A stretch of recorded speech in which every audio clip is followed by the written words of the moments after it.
জালিমদের হাতে এইভাবে যুগে যুগে যারা দুনিয়া থেকে বিদায় নিয়েছেন, আমি তাদেরকে গভীর শ্রদ্ধার সাথে স্মরণ করছি।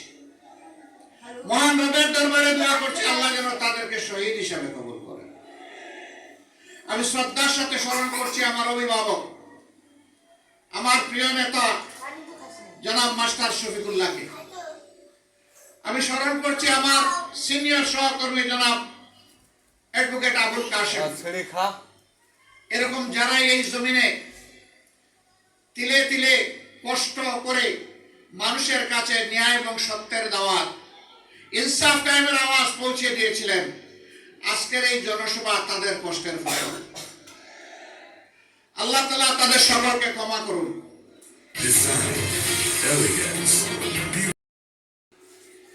তাদের স্বপ্নের বাংলাদেশ গড়ার জন্য আমাদেরকে আল্লাহ শক্তি দান করুন। প্রিয় ভাইরা, 53টি বছর এক এক করে চলে গেল। আমরা আসলে এই সত্যিকার অর্থে স্বাধীনতার স্বাদটা পেলাম না। এর আগেও 47-এ একবার আমরা স্বাধীন হয়েছিলাম, তখনও পেলাম না। এখন 24-এ মানুষ বুক করা আশা নিয়ে, বুক পেতে দেওয়া গুলি নিয়ে মানুষ আশা করেছিল যে 24-এর পরে সমস্ত দুঃশাসন এবং সমস্ত দুর্নীতির অবসান হবে। আমরা কি মুক্ত হতে পেরেছি? আমাদের সন্তানেরা একটা বিশাল স্বপ্ন নিয়ে তারা জীবন দিয়েছিল। আমাদের প্রিয় সন্তান বুক পেতে ডানা মেলে বলেছিল, বুকের ভিতরে তুমুল ঝড়, বুক পেতেছে গুলি কর। কি সেই ঝড়? সেই ঝড়টা ছিল সমাজের অন্যায়, অবিচার, দুর্নীতি এবং দুঃশাসন।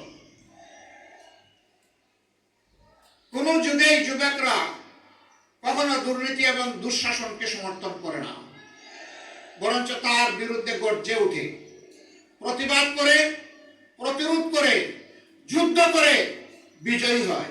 হয় শহীদ হয়, না হয় গাজী হয়, মাঝখানে আর কিছু থাকে না। এই আন্দোলন করতে গিয়ে শত শত